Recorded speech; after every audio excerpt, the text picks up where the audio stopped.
अमित शाह जी के कल की जनसभा को लेकर सभी तैयारियां यहाँ पर पूरी हो गई हैं और जनता में, आम नागरिकों में उत्तराखंड के लोग हैं और हरिद्वार में बहुत जोश है और बड़ी संख्या में आएंगे। ऐतिहासिक रैली होगी। इसके साथ साथ यहाँ पर दो बड़ी प्रदर्शनियां भी यहाँ पर लगाई गई हैं।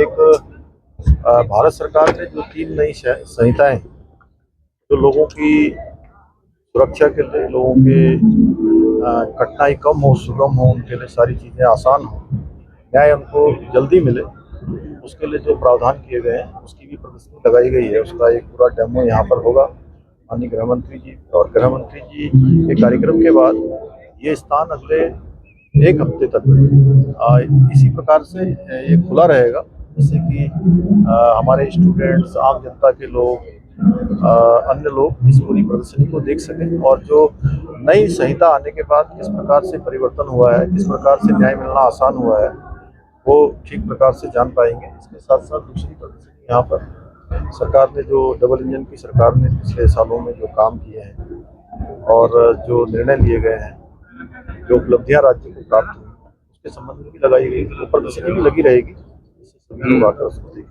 उत्तराखंड की जनता को हम लोग लगातार ये प्रयास कर रहे हैं कि हमारा एक एक पल और एक एक क्षण उत्तराखंड की जनता को समर्पित हो।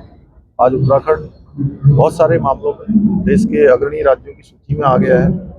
राज्य के अंदर 1000 से ज़्यादा स्टार्टअप्स अभी काम कर रहे हैं। 20,000 से ज़्यादा MSME के नए जो उद्योग स्थापित हुए हैं। SDG इंडेक्स में हमारा राज्य पूरे देश के अंदर पहले स्थान पर आया है। UCC लागू करने वाला हमारा राज्य उत्तराखंड पूरे देश के अंदर पहला राज्य बना है। फाइनेंशियल मैनेजमेंट अच्छा डिसिप्लिन बनाने के एवज में भारत सरकार के द्वारा हमको अभी 350 करोड़ रुपए की धनराशि से प्रोत्साहन राशि हमको दी गई है। इसी प्रकार से बहुत सारे विषयों में, चाहे वो पर्यटन का क्षेत्र हो, खेल का क्षेत्र हो, मत्स्य पालन का क्षेत्र हो, कृषि का क्षेत्र हो, खनन का सेक्टर हो, अनेक सेक्टरों में आज हमारे राज्य की गिनती देश के अग्रणी राज्यों में होने लगी। हमारा संकल्प है, माननीय प्रधानमंत्री जी ने जो बाबा केदार के धाम से हम सब उत्तराखंड वासियों को संबोधित करते हुए कहा था, ये दशक उत्तराखंड का होगा।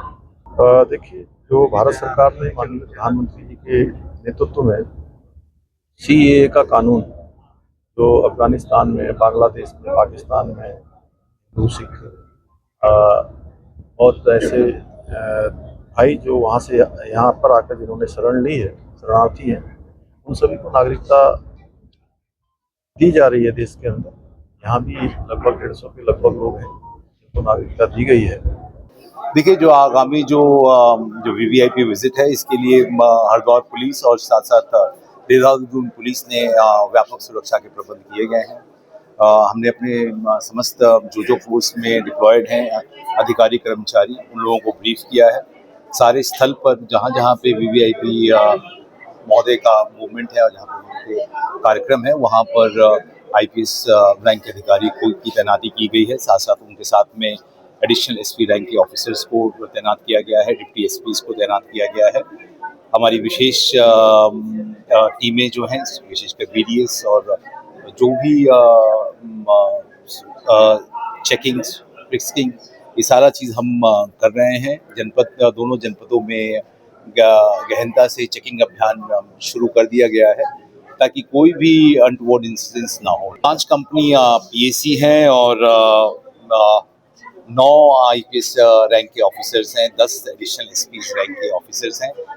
तो कुल लगभग 600 की संख्या में अधिकारी कर्मचारीगण की। देखिए, आज हमने ब्रीफिंग की है, कल हमारी रिहर्सल होगी, तो हमारी तैनाती आज से ही हम इनको तैनात कर रहे हैं। जितने भी गजेटेड ऑफिसर्स हैं, SP रैंक के ऑफिसर्स हैं, उनको इंस्ट्रक्शंस दे दिए गए हैं कि वो अपने स्पॉट्स पे जाएं और स्पॉट्स में जो भी कमियां हैं उसको दुरुस्त करें और जो हमारी जो VVIP विजिट है उसको बिल्कुल त्रुटिहीन रूप से हम इसका समापन करें।